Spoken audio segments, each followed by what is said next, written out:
All right, good afternoon. There's aspects of this job that are very difficult and taxing, and there's aspects that are just pure joy. Today is one of those days of pure joy. So I'm Andy Ewald, Director of the Department of Cell Biology, and it is a privilege to welcome you to the dedication of the Bayard Halsted Professorship in the Department of Cell Biology at Johns Hopkins University School of Medicine, and the installation of Dr. Deborah Andrew as its inaugural recipient. We are tremendously honored that each of you has dedicated your time to be with us today as we commemorate this significant milestone. I would also like to welcome Dr. Ray Giavardina, Provost of Johns Hopkins University, and Dr. Ted DeWeese, Interim Dean of the Medical Faculty and Chief Executive Officer of Johns Hopkins Medicine. Please join me in extending a warm welcome to Dr. Andrew's family, colleagues, and friends, as well as guests who have joined us by live stream this afternoon. We are immensely proud of Dr. Andrew, and we are thrilled to celebrate with her today. Please join me in thanking her.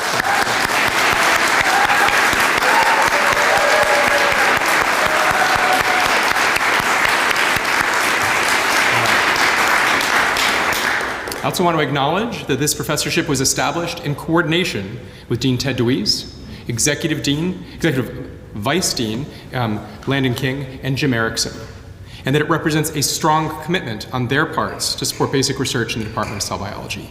I would now like to welcome Dean Ted DeWeese to the podium. Andy, thank you very, very much. Good afternoon, everyone. It's a real pleasure to be with you, and I feel quite compelled to repeat basically what Andy just said, which is it is an absolute pleasure to be here to dedicate this Bayard Halsted Professorship into the Department of Cell Biology and to really congratulate its most worthy recipient, Dr. Deborah Andrew. Again, one more time.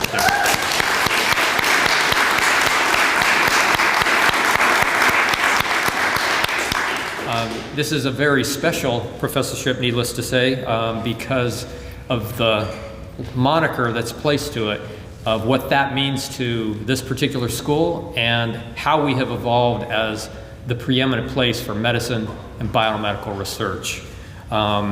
This professorship was first endowed in 1943 by Edward Bayard Halsted, and as you might guess by that last name, Edward was the nephew of the one standing there in the back, Dr. William Halsted, who was the first surgeon-in-chief of the Johns Hopkins Hospital, one of the first faculty members of the School of Medicine. He's very famous for multiple things.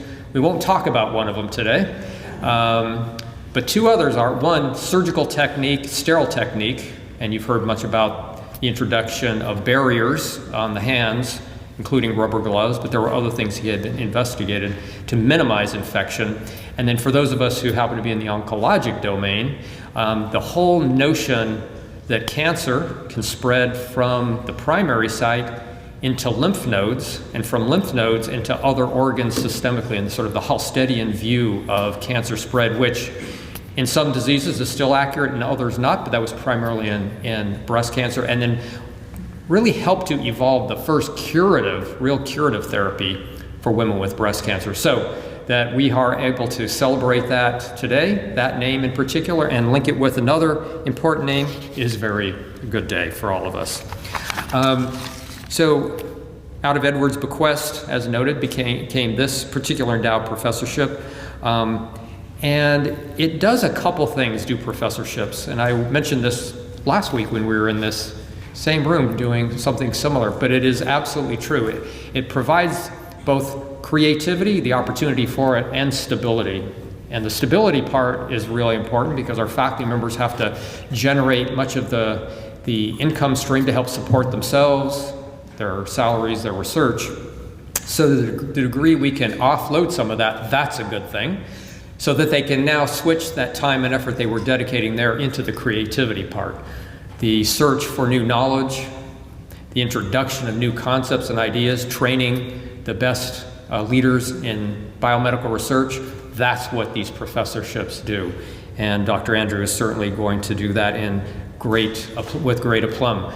The other thing is, which is fantastic and I didn't know until preparing for this, is that Debbie, you're going to be linking yourselves with names like Tom Pollard, who held this professorship before, who is one of the great scientists of recent past in this institution. So that is an absolutely wonderful thing. I learned that Dr. Andrew received her undergraduate and master's degrees in limnology. I love that. I just love saying that, limnology. It's not a word I use often. And genetics from the University of Central Florida, and then went on to get her Ph.D. in molecular genetics at UCSD, University of California, San Diego, and then 2 postdocs, one at my alma mater, the University of Colorado, go Buffs, and then at Stanford University as well. And she's been on the faculty. Yeah, Stanford's fine too.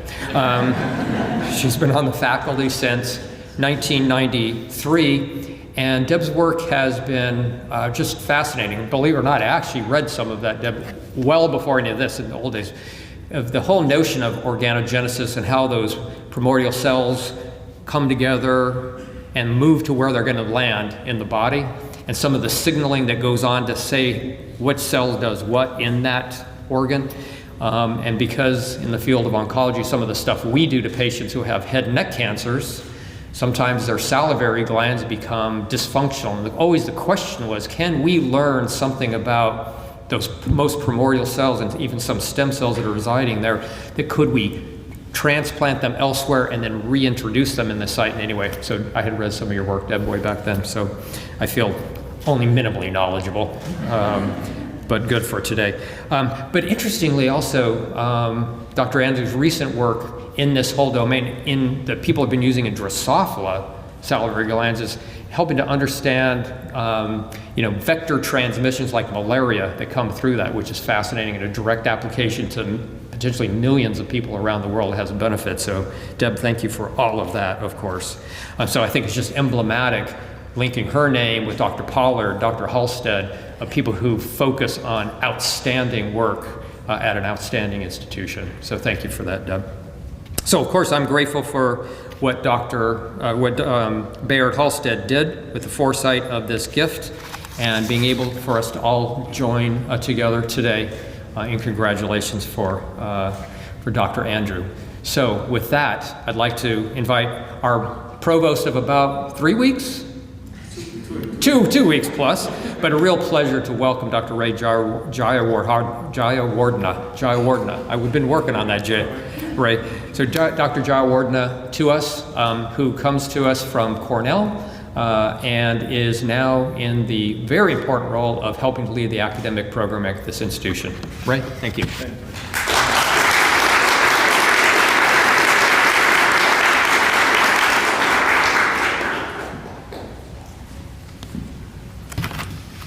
Thank you, Dean DeVries, and good afternoon, everybody.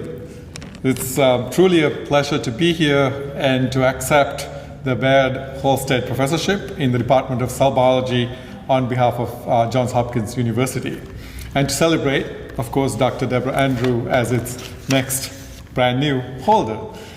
I'm delighted to participate in this event, not only because we get to honor exceptional faculty members like Professor Andrew, but also because of what this kind of investment means for our institution. Of all the gifts that a university receives, few make a more profound and lasting difference than the creation of an endowed professorship. And as Dean DeVries pointed out, this particular one already has had quite the stellar record. It really represents an enduring source of a university's excellence and impact, and enables us to recruit, retain, and support the world's finest scholars. An endowed professorship, as Dean DeVries also pointed out, provides both the permanence and the flexibility for our faculty, ensuring that their work receives continued support, recognition, and the room for creativity. Those who hold the endowed professorships at Johns Hopkins are leaders in their fields, they're pioneers charting new courses of discovery, and they attract the best and the brightest students and postdocs to our midst. These are faculty members who bring prestige and honor to the Johns Hopkins name. Their work makes this a preeminent university, and their ability to expand frontiers of human knowledge comes in no small part from the robust support that endowed professorships provide. So it truly is a privilege to help celebrate this special moment in Dr. Andrew's professional life and the distinguished history of the Johns Hopkins School of Medicine. Debbie, congratulations to you on this tremendous honor, and thank you for 3 decades of service on our faculty. We look forward to continued leadership and success from you. Congratulations.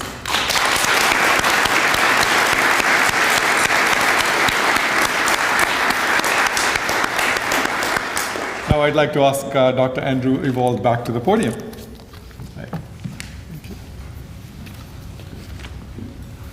I'm going to say again, I'm delighted to be here and to honor Dr. Debbie Andrew, which is the last time I'm going to say doctor because it's killing me up here, for the excellence of her science and for the impact she's had on all of us.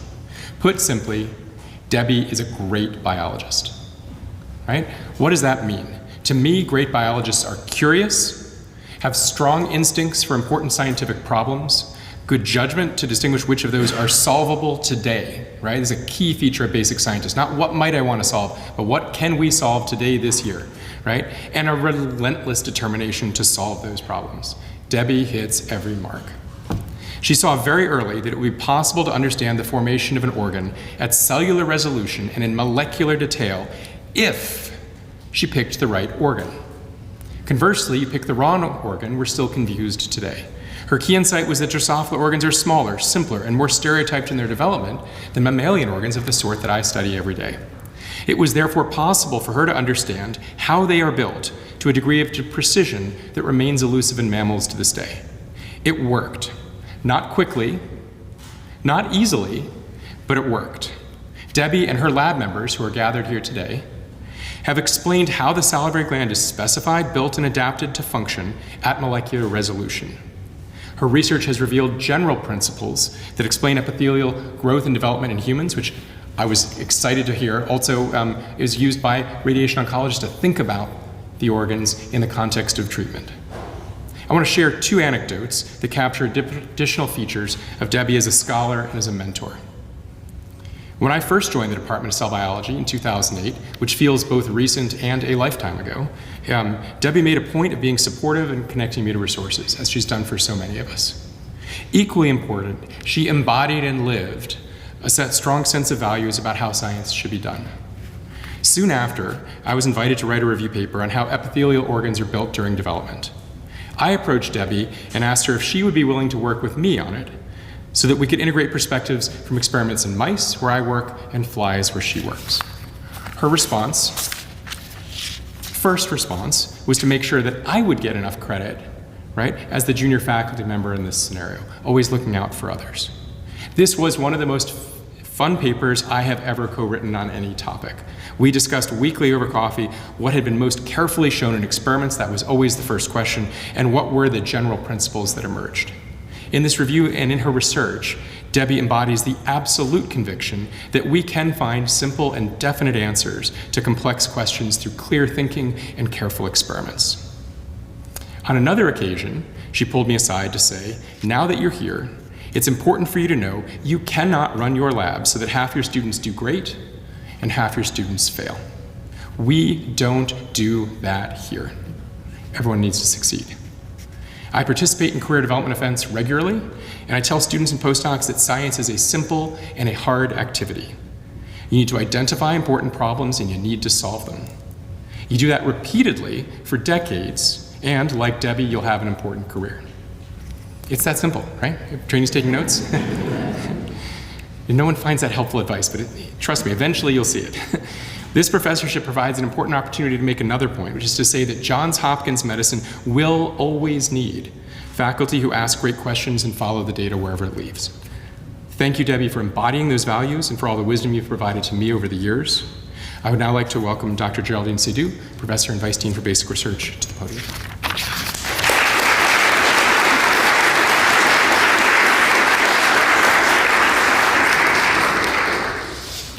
Thank you, Andy, and thank you all for this opportunity to say a few words about my friend and colleague, Debbie Andrew. So my job here is to give you a little bit of context into Debbie's remarkable career as a scientist. So Debbie got her start at a very exciting time in developmental biology in the late 80s, early 90s, where signaling molecules and transcription factors that establish the body plan of embryos had just been discovered. And for the first time, we had a pretty good understanding of how embryos would choose cells to make a leg, an antenna, or a salivary gland, which is Debbie's favorite organ. But this knowledge was really only looking at development from an upper management level, kind of provost office or dean's office level. And as you know, this is only part of the story, and some may argue a very small part at that. We still did not know how decisions were implemented on the factory floor. How do you actually take a cell and turn it into a super secretor that is going to make all the juices that the salivary gland produces? How do you make a tube inside of an embryo without creating a gaping hole? So this is where Debbie stepped in. So Debbie developed methods to identify the genes that are targeted by these upper management selector genes. And at first, what she identified were middle management transcription factors. So she persevered, and eventually she got to the factory floor. And that's where the amazement really happened, because what Debbie showed is that to make a super secretor cell, you need to upregulate things that all cells do, all normal cells have, such as, for example, you need to upregulate protein synthesis. So Debbie identified a middle management transcription factor that turns on all the ribosomal proteins at once to make the cell a super synthesizer of proteins. Similarly, you also need to turn on all of the genes that are important to get these proteins outside of the cells. All cells have that, but Debbie found a transcription factor that can turn on that whole machinery and make super secretors.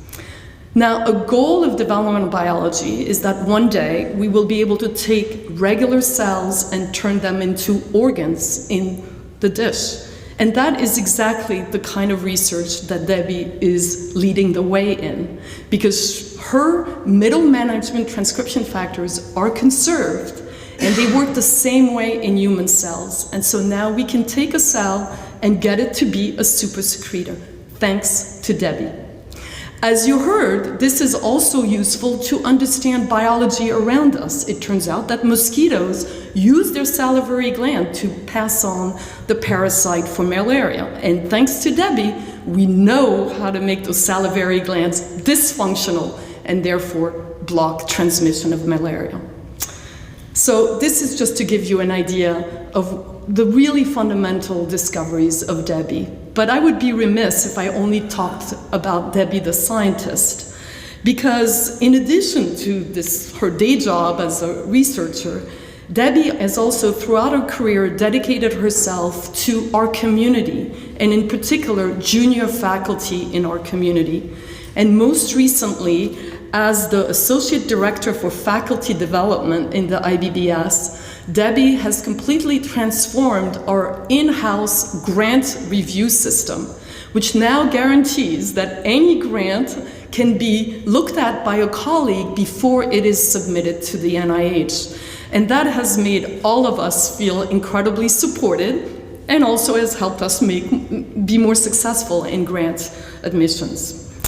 Finally, I'd just like to close by saying that we often like to say here at Hopkins that our community is particularly collegial. This is a place where we value collaborations. And the reason we say that is because of people like Debbie. I arrived at Hopkins just a couple years after Debbie, and I had an idea for an experiment that was going to use Drosophila, Debbie's favorite organism. And I didn't know how to grow Drosophila, I didn't have the protocols. But Debbie opened her lab to me, she gave me all the protocols, she even allowed me to use this amazing cage with thousands of Drosophila were floating around and flying around, and I could gather the embryos. And it is through that generosity that I got my first paper as an independent investigator at Johns Hopkins. So thank you, Debbie, for all the wonderful things you've done for our community, and congratulations for being a superb scientist, colleague, and friend.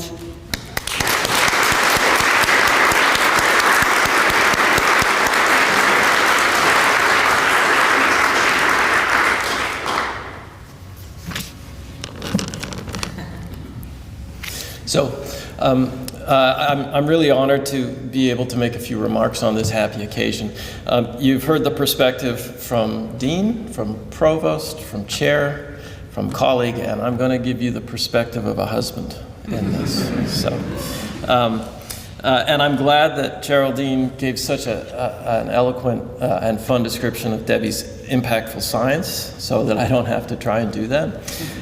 What I want to talk about in my remarks is Debbie's love for science. So we all love science, but Debbie really loves, I think uniquely, all aspects of science. She loves the things that PIs, that faculty members all do, working with their teams, collaborating with colleagues, synthesizing data, writing papers, giving talks. She loves all those things, but she also loves what you might consider the small aspects of science. This is something that I greatly admire in how she conducts herself. I actually wanted to show some pictures, some slides here.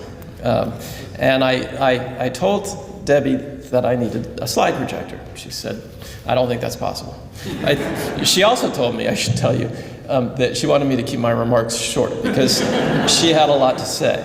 I'm not good at that. But so she came back and said, no slides, can't do it.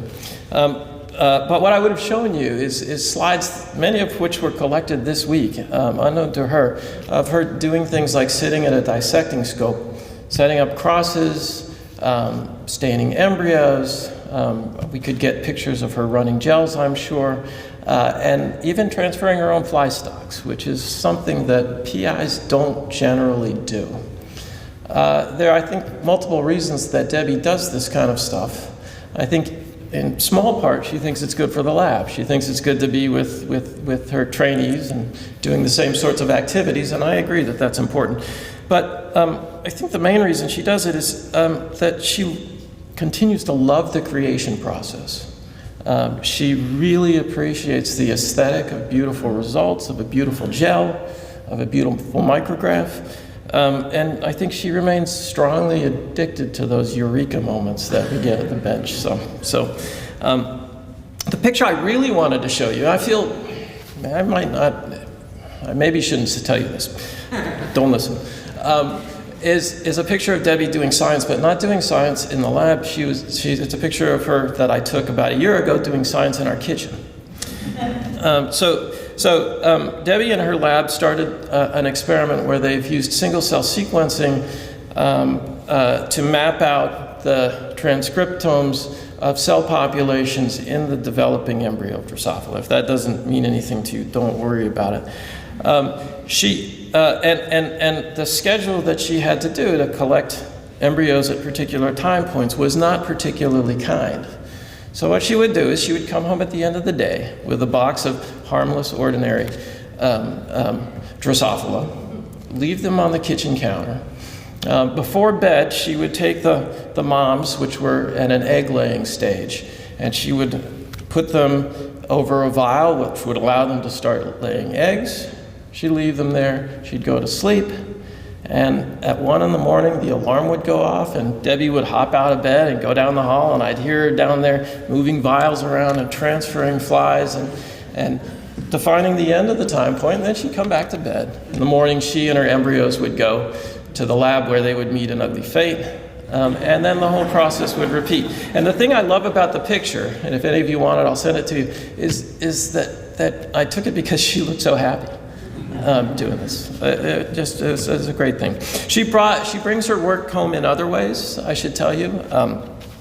When we sit down at the end of a long day for dinner, she has to fight not to tell me about the most recent experiment she's done, and she's learned that I don't have quite the appetite that she does for that kind of discussion at the end of the day. So it's always really sweet. The conversation, when it begins with something like, can I please tell you about one cool result that we got in the lab today? And I promise it's short.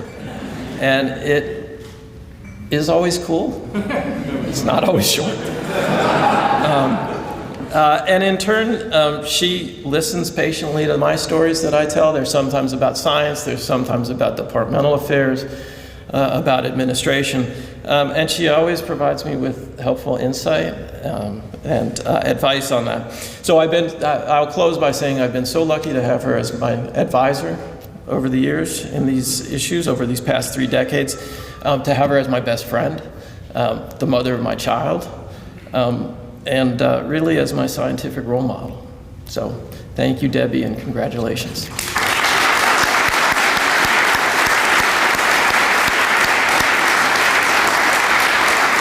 And without further ado, I think we have the guest of honor. It's not me. I do thank you for the nod to me, though. Thank you for that. That was wonderful. I'm glad we didn't get the picture because somehow I have a feeling you would have the camera the wrong direction. We'd seen you in your underwear or something.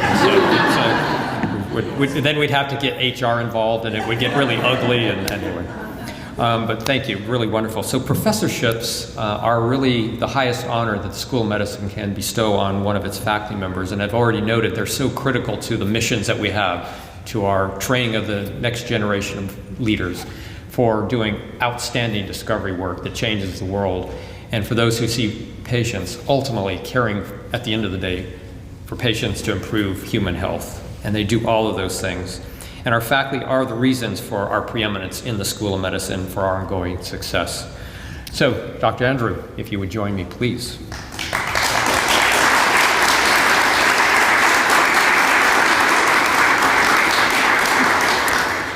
So, Dr. Andrew, on behalf of the School of Medicine, I am pleased to present this medallion to you as the symbol of this honor and in celebration of the installation of your installation as the recipient of the Bayard Halsted Professorship in the Department of Cell Biology at the Johns Hopkins University School of Medicine. Congratulations, Debbie.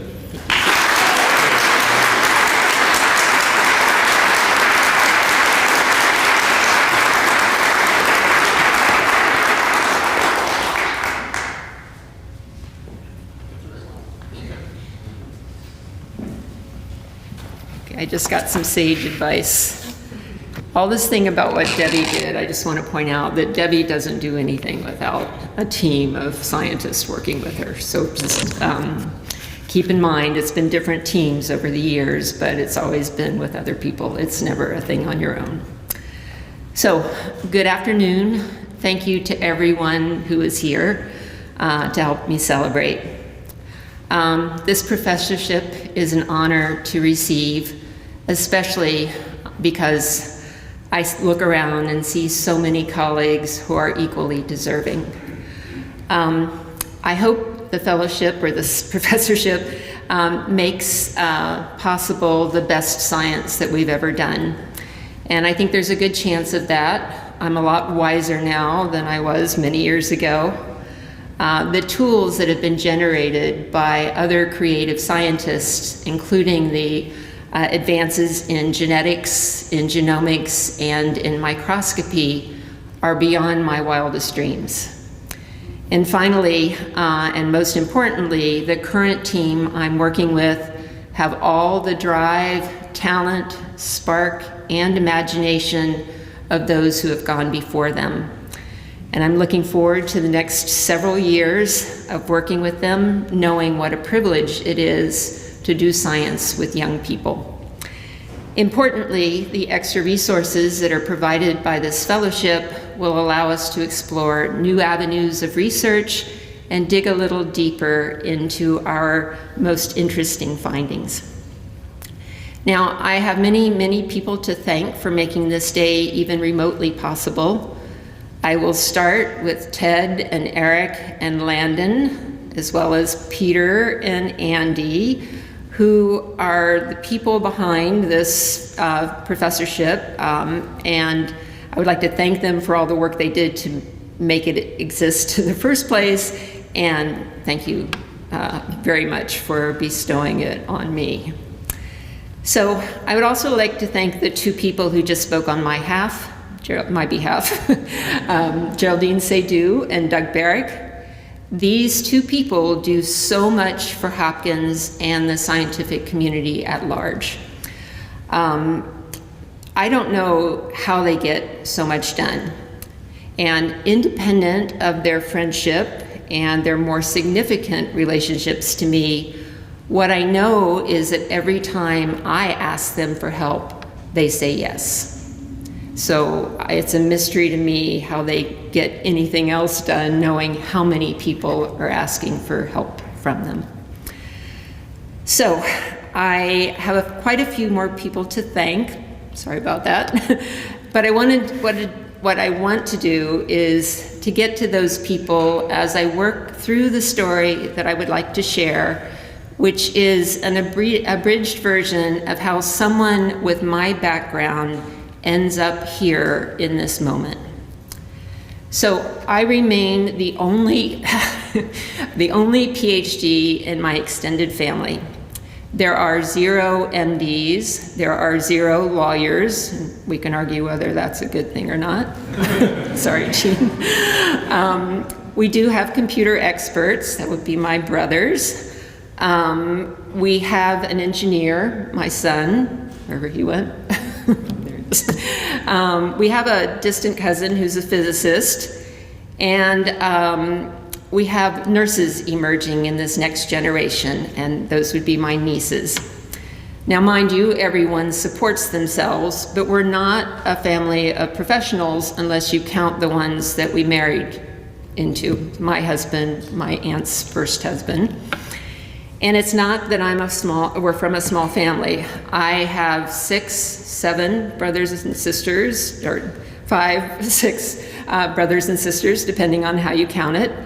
My mother was one of 6. My grandfather was one of 5. Now, my mother graduated from high school, but that's as far as she went. She really didn't do that well in school because she had lots of other interests. My father did not graduate from high school. He was interested in having a chance to fight in the Korean War. And so he lied about his age and got into the Army, but they never let him fight. He had flat feet, and apparently having flat feet disqualifies you for marching and doing the things that Army people do. So instead, in the Army, he learned to cook. But it turns out that the Army wasn't such a good situation for him. He saw a lot of his friends die, and it hit him a little too hard. So he killed himself when I was 4, leaving my mom with 4 kids, me being the oldest, to raise. So 2 years after my father's death, my mother married a man who also had a limited education. He'd gone to the 8th grade. He was also an alcoholic and had a short temper. So as you might expect, he had trouble holding down jobs, and he only managed to get his drinking under control years after most of us had grown. My mother passed away when I was 23. She was 42 years old. She did not have the resources to shop around for a better physician, and the one she had was not a good listener. And it was a year after she first went to him that he did the surgery for the breast cancer that she had that should have been treated much earlier. So my youngest half-sisters were 16 and 12 at the time. So they came to graduate school with me, and I did my best to try to raise them. I can't say I did a stellar job. That's not to say they didn't turn out okay, but I didn't have any qualifications. Now, for college, I went to the local state college. It's now known as the University of Central Florida. I went there because it was 45 minutes away by car, and I could stay at home and attend college.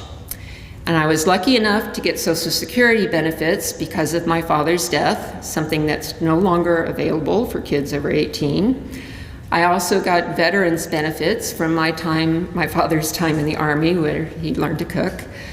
And with a part-time job waitressing, I got through college. So, as mentioned earlier, I got a degree in freshwater ecology, because my advisor wanted me to have a backup plan in case I didn't get into medical school, which was the original plan. So even the ecology kind of got off track because I took a genetics course near the end of my time as an undergraduate, and I loved it. This was the first time for me that science made sense. It was logical. It was something I could do. And so this was a class taught by David Kuhn, and David Kuhn took me into his lab, and I got a master's degree with David. And the rest of it, you know, I applied to graduate school and went to graduate school and did a postdoc, and eventually I came here as an assistant professor in cell biology, and I've been here ever since. 3 decades, I hear. One thing is true, though, that I have always been faithful to Drosophila. They have been good to me. I love this organism. It's given me the opportunity to work with some very dedicated colleagues and trainees, and in my view of the world, it's given me more opportunity to think about developmental mechanisms than it is possible with any other model organism out there. Sorry, Geraldine. Okay. I'm so lucky to be here doing a job that I love. So how do you end up here, having grown up not knowing anyone who was a scientist, not knowing anyone who had a Ph.D., or let alone a professor? And I have to say it's entirely because of people who believed in me, or people who said the right thing at the right time to motivate me to be more than I was. So I'd like to acknowledge just some brief acknowledgments of people who did that. So my mother, despite the fact that she did not go on to get an education, she wanted us to get a very good education. She made sacrifices for all of us, and importantly, she made the sacrifice of making sure we stayed in the Catholic grade school rather than the public schools in town, which were not very good. She also took us to the library every week of every summer so that we would have access to materials to read, because the only books that lived in our house were an off-brand encyclopedia and 3 Dr. Seuss books. Dr. Seuss is good. Anyway, I'm also going to give credit to my stepfather. Now, I would prefer not to give this man credit for anything good in my life, because on balance, I think he did more harm than good. But he was a very smart man, not a well-educated one, but a smart one. And he showed me how to do math at a very early age. And that apparently worked, because when I graduated from high school, they gave me a statue of Pythagoras. I couldn't do math now, but at the time. Now, I also have to give my stepfather credit for steering me toward a career in science and not in engineering. And this is simply because he wanted me to be an engineer, and I wanted me to be anything except what he wanted me to be. So the people that determine your path in life and in career don't necessarily have to be people that you admire. I'd also like to acknowledge my grandmother. She is a remarkable woman who would have been an amazing scientist. She was so curious about everything. Unfortunately, she got pulled out of school to take care of her hypochondriac mother. Her parents figured that she had done so well in school that she had learned enough by 3rd grade. She didn't need to go anymore, whereas her siblings, who did not do very well in school, needed to be there, clearly. So my grandmother, like my mother, loved to read. She valued education, and she had in her home 200 classic novels in paperback. This included Dickens, Jane Eyre, the Bronte sisters, Jack London, and I read almost every one of those books as a child. Now, there was a nun in the school that I attended. Don't worry, it won't go into every teacher that I ever had. But this is a nun who praised me for paying attention and sitting quietly in Mass during kindergarten. Now, I wasn't used to being praised, especially by adults that were outside the family, so I was inspired to continue to sit quietly and pay attention and listen and learn, and it turns out those are very good things to do if you want to learn anything. So I'd like to acknowledge David Kuhn, who was my genetics professor, who inspired me to study fruit flies, who was willing to take an ecologist into his genetics lab and teach her how to work with fruit flies. But more importantly, he's the one that encouraged me to apply for a Ph.D., believing that I could not only get a Ph.D., but maybe even work in the area. So he had a lot of faith, and that matters. Now, I also had an engineering boyfriend. There were people before you, Doug. Who did me the disservice of too much help with my computer programming class, but who also did the service of saying, "You are nowhere close to reaching your potential." That made me think hard about whether or not I was working hard myself or just coasting. Now, I'd like to thank Rick Fertel, who's a dictyostelium professor at UCSD, and at the time he was in charge of the graduate program, and he made it possible for me to return to my home in Florida for an extended time when my mother was dying. And he also helped me get into graduate student housing with my 2 younger sisters so that I could afford to stay in graduate school and take care of my sisters.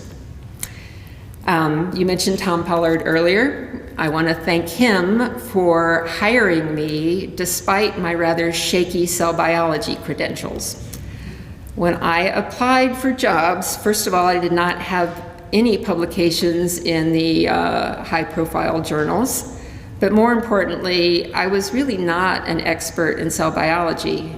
And what I mean by that is that I had never taken a cell biology course. Now, I would like to thank the colleagues who were here when I arrived, especially Carolyn McAmer, Kathy Wilson, Susan Michaelis, Ann Hubbard, and Rob Jensen. These are the people that read my grants and my papers and who finally taught me cell biology so that I could fit into the department after several embarrassing moments of asking questions that I should have known the answer to as cell biologist. I would like to thank Peter. Peter was the chair for 2/3 of the time that I've been here at Hopkins. And as many of you know, sustaining 2 R01 grants full-time is not always possible, and there are times when it just doesn't happen. So I want to thank Peter for not only helping me get through those periods, but for absolutely believing that I would and that I would continue to be able to do good science. Now, Andy, thank you for the hard work that you have already put into being our chair. Thank you for supporting me and my colleagues and for being willing to fight for all of us as we face the challenges of doing basic science here at Hopkins and elsewhere. Okay, it's only 5 or 6 more pages. You guys are good, right? Okay, that's what Andy told me, so I'm taking full advantage. I would like to thank Anne Breland. Where's Anne? There's Anne. Okay, this is the woman who's made sure that for the past 30 years our flies have been fed, and for the past 3 years she's made sure that the ones that are in our lab are taken care of. Anne is organized and careful, and like my grandmother, she would have made a great scientist if she just had a different start in life. I want to thank all of my trainees. As I mentioned before, nothing gets done without you, and it's such a privilege to work with people who are at this stage in your career. Many of you guys will be lifelong friends and colleagues, and I thank you so much for letting me be a part of your life. Okay. I want to thank my close friends and our close friends and neighbors, Julie Squire and Jay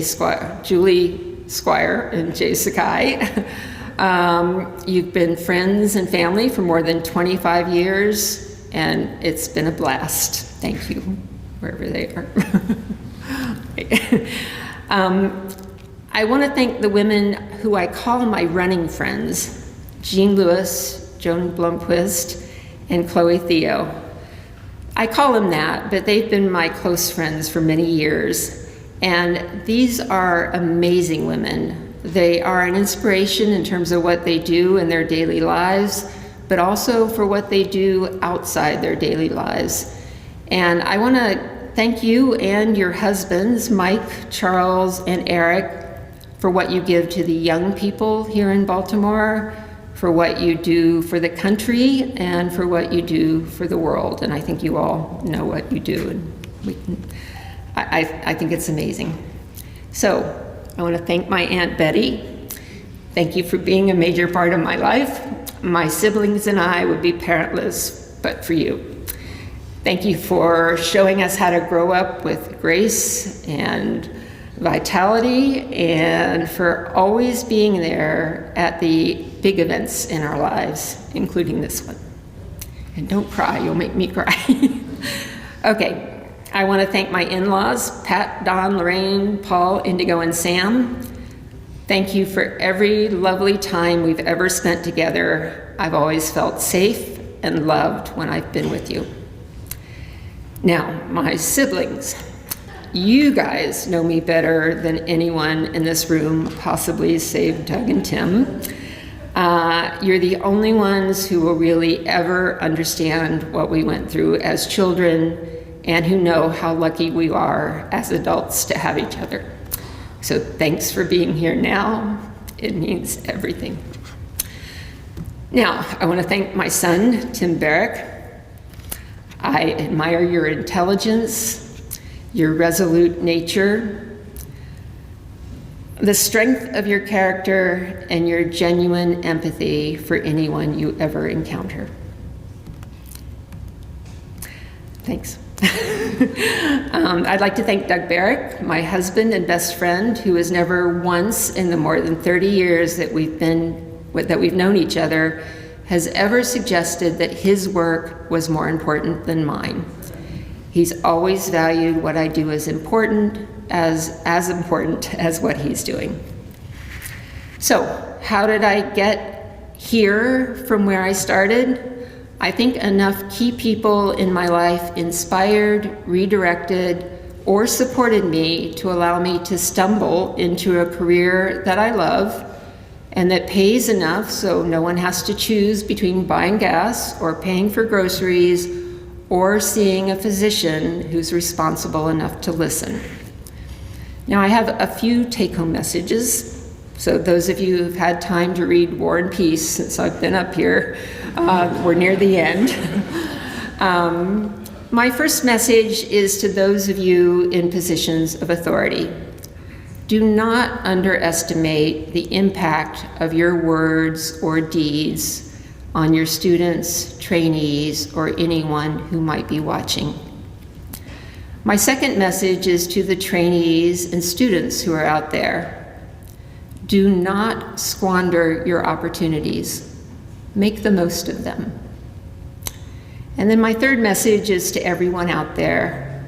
Cherish your friends and family, because at the end of all of this, they're the ones who will be there for you, and they're the ones that matter. So anyway, thank you for listening to my long.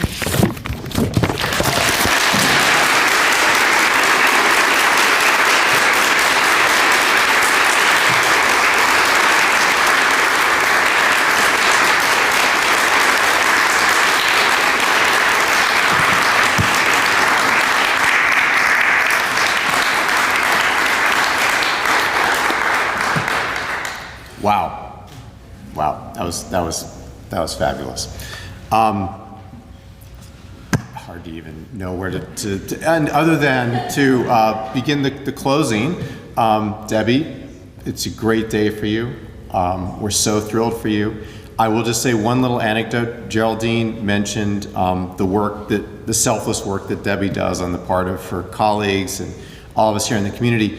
I'll just point out that this grant pre-review committee that Debbie started and Debbie runs.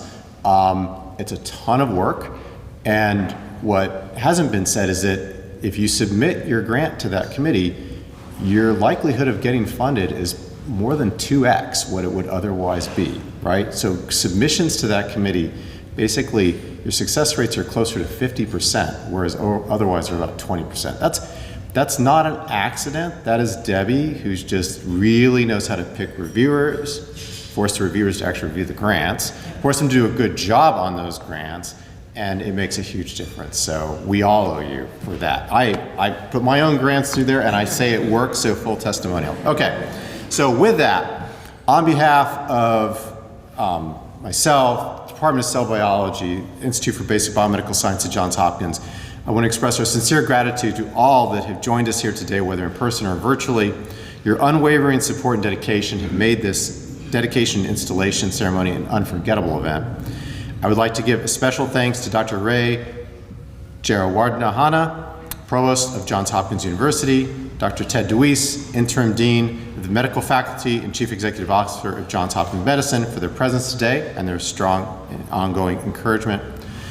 To Dr. Andrews' family and friends and colleagues, we extend a warm welcome and commend you for your pivotal role in her journey. I think you've heard how important you are. Your support and belief in her groundbreaking work have definitely contributed to this momentous achievement. And as we conclude this ceremony, I invite you all to join us in celebrating this milestone with the reception that's behind us, where we can pay tribute to the accomplishments of Dr. Andrew, the new professor of the Bayard Halsted Professorship in Cell Biology. Thank you, and once again, for being a part of this significant moment.